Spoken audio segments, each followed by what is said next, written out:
The Judge and the Model by Sarnia de la Maré. Penelope Fairley had never faltered. Faltering is for amateurs and the mentally ill, she would say. At 52, she was the embodiment of composure. That rare breed of Englishwoman who moved through life as if time itself obeyed her schedule. She was a beacon of virtue, and as disappointing as a soggy digestive, though no one would ever tell her due to her ability to petrify anyone within her orbit, even other people's dogs in Hyde Park. She lived in a tall, ordered house in Belgravia with her husband Charles, a respected tax barrister, and their Pomeranian Bertie, whose coiffure was definitely worse than his bark, styled by an expensive personal dog groomer from Hampstead. There were no children, a fate that had become a new normal many years before. If one dared to ask Judge Penelope Fairley when she last felt the surge of a carnal wave, she would probably tell you it was when she saw Julio Iglesias in concert for her 21st birthday. Charles Fairley was a man of professional eloquence and personal grooming. He had spent their 30 years of marriage perfecting the art of absence while being perpetually present, a skill much admired in the legal profession. Their relationship had long ago settled into the comfortable civility of two people who shared mortgage statements, mutual respect, and an occasional bout of influenza. They dined well, travelled seasonally, and never raised their voices. Their lives read like an at-home on Sunday newspaper spread fused with Pomeranian Monthly. But one Tuesday Penelope returned home early, having adjourned court for a witness who had fainted theatrically in the dock. She let herself in, hung up her Burberry coat, popped her golfing umbrella in the stand, and followed a peculiar yet vaguely familiar sound. It was somewhere between a gasp and a whimper, and reminded her of the 80s.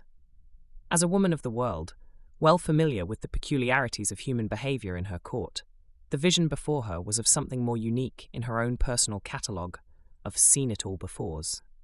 Charles was on all fours in a gimp mask, making woof sounds, and Barry, the groomer from Hampstead, was saying something along the lines of, "You are a very naughty boy," dragging him along with Bertie's best channel dog lead. A long pause preceded the events that unfolded.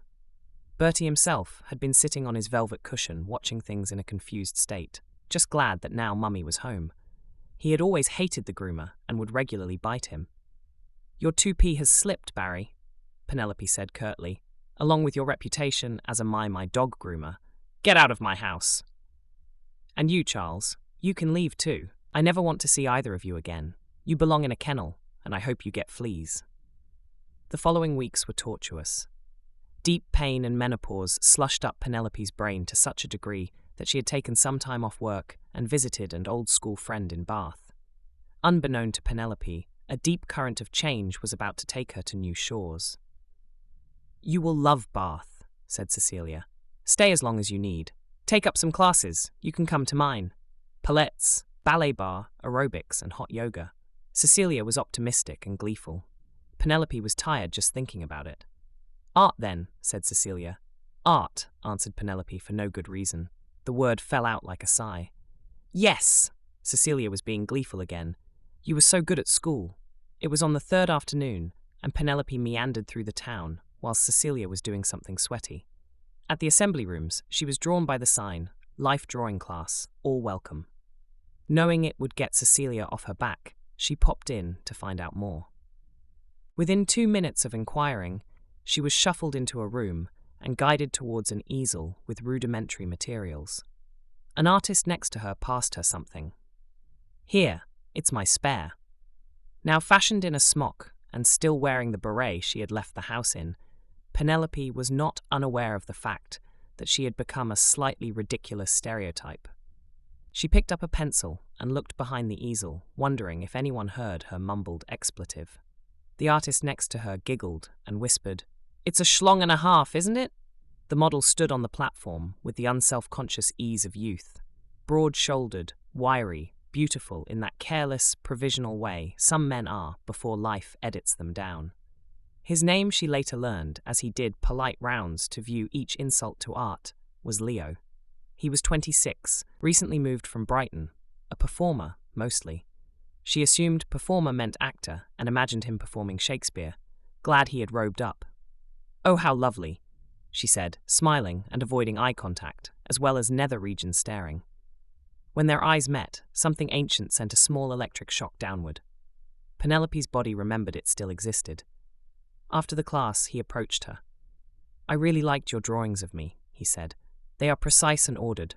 You should see some of the artworks I see," he laughed. "Would you like them? Honestly, I won't keep them. I am only here on holiday, killing time, really." Leo was ecstatic and handed her a leaflet. "Performance Art Showcase, The Velvet Room, Friday 8 p.m. "I know it's short notice," he said.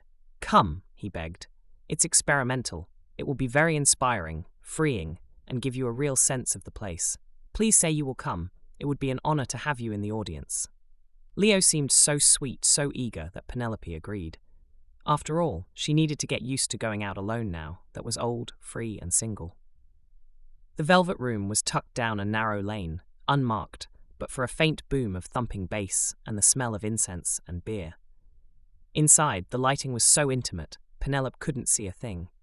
People were arriving dressed in clothes she had never seen, with body parts on show that should not be seen.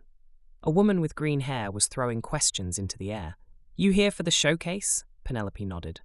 "I believe so." The girl was holding something. "Where do I want it?" Penelope looked confused. Wrist or hand? The green-haired girl blew a pink bubble from her black lips, and Penelope reminded herself to be more artistic. "Oh, hand, I think," she said, still confused. "Take your glove off, then," demanded the girl. Before Penelope knew it, there was a black, smudgy tattoo inked on her well-manicured hand, and the girl was blowing another pink bubble and saying, "Next!" The stage was a shallow platform backed by velvet curtains that had known better centuries. She found a seat near the back, removed her other glove, and tried to look as though she attended avant-garde happenings regularly. The music began, low, slow, and full of promise. There was a pulsating boom and African rhythms emanating from all around. Then a tall figure stepped into the light. It was Leo, dressed in nothing but metaphors. Penelope froze. She recognized at once the calm, unhurried posture, the deliberate movements. This was not theatre, nor dance. It was a naked exhibition, a performance of skin and hair that began to move under strobes and beats. Around her, the audience applauded softly, reverently, as if this were mass and he the officiant. He spoke, low, assured, words that might once have been poetry before they undressed. "We are bodies before we are names," he said. "We perform to be believed." Penelope felt the strangest vertigo. She was blushing with embarrassment. But she took a few deep breaths and focused on the art message, which to this day she has no understanding of. When the lights came up, she remained seated to compose herself and get over the shock. There was a 5-minute break until the next performance. Time to make a subtle exit, but Leo was running over. "Thank you for coming," he said. "Thank you for getting dressed," she said. He laughed, and she noticed for the first time his beautiful face as it lit the room. "Let's get out of here. Let me buy you a drink," Leo said in a convincing tone. She almost declined, but politeness, that old reflex and possibly some other old reflexes, betrayed her. That was the start, she would muse when looking back. The time his skin and presence was so charged she could feel it in her stomach. "You don't talk like my usual audience," he said over red wine. "Your normal audience has piercings." He laughed, and it broke something in her. The laughter, the wine, the gentle disarray of being unobserved, each loosened a burden she hadn't realized she carried. The coat of propriety was left at the door. He spoke about leaving Brighton, about performing to survive, about wanting to write. She listened, surprised by how much it mattered that he wanted to be understood. When they finally stepped back into the night, the rain had softened to mist. "I'd like to make love to you," Leo declared. "Let's get a hotel room," said Penelope, excited and sexually awakened in a single afternoon. The walk to her hotel was brief, almost quiet. Neither of them suggested what would happen next. Neither pretended not to know. Leo was considerate, and both domineering and submissive in passionate waves as they explored each other's bodies in the finest detail. They made love 4 times, and then once again, before breakfast in the shower. It was more than she had made love to her husband in 20 years. As they parted at the taxi rank, Leo kissed Penelope's cheek. "I will never forget you," he whispered. "Thank you, dearest, charming boy," she answered. For the first time in years, Penelope had faltered and tiptoed into the dark side. But more importantly, she discovered it would not kill her. Judge Penelope Fairley returned to London as if she were the heroine of her own parole. Bath had washed her clean of stigma, expectations, and an imaginary birdcage. Her hair was shorter, deliberately so, an unspoken rebellion against the helmet she had worn for 30 years. She had bought dresses that kissed her figure in linen and silks. Men would look longingly at this beautiful modern woman who knew herself. Women would watch in disgust. Who does she think she is, a woman of her age wearing that? Penelope was a Belgravia scandal, albeit a small one. Even Bertie seemed confused by her new scent of freedom. Within weeks, she was back on the bench, a leaner, luminous version of herself, possessed of an unnerving calm. Courtroom 7 had missed her efficiency, if not her warmth. The clerks whispered that she smiled now, occasionally, which was far more disconcerting than her old froideur. But fate, like a malicious court usher, was waiting to file an unexpected motion. The case was Regina versus Leontius Ryder. Penelope glanced at the list and thought the name familiar, but it wasn't until he entered the dock, hands folded, curls tamed, that her heart performed a most unjudicial leap. Leo. The naked philosopher of the Velvet Room now stood before her in a borrowed suit, accused of public indecency and the destruction of a civic sculpture valued at £100,000. "Your Honour," said the prosecution, the defendant's so-called performance involved squirting cream over the marble bust of Sir Robert Peel while entirely unclothed. Penelope inhaled sharply through her nose. The vision of cream was inconveniently vivid. Leo looked up. Recognition was hard as a lightning streak. His eyes widened, then softened, as if to say, "Forgive me, Muse." Penelope composed herself, rearranging her face into its most neutral expression, the mask of a woman who could sentence her own libido if required. "The court," she began, "is not a theatre." A pause. "Though I appreciate some of you may find the acoustics similar." A ripple of laughter broke the tension. The trial, inevitably, was adjourned. She could not preside, conflict of interest, emotional and otherwise. Outside, the press had gathered. "Judge sees defendant naked," shouted one speculative headline the next day. "It's the naked truth, Your Honour," said another. Charles sent a curt text. "You've become quite the spectacle, Penny. I am suing for custody of Bertie." She deleted it and ordered another martini.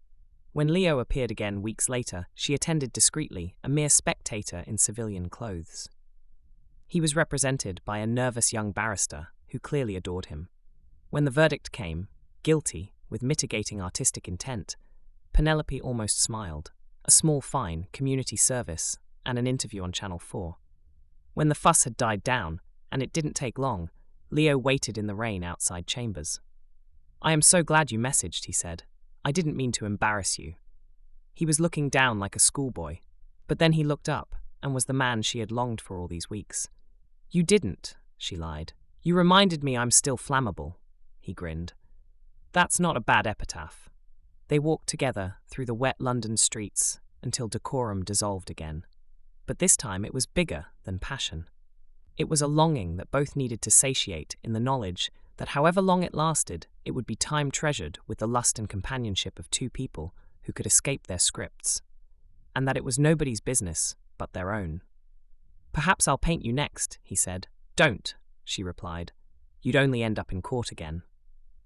But her smile, that new, dangerous smile, said otherwise. 2025, Sarnia de la Mar.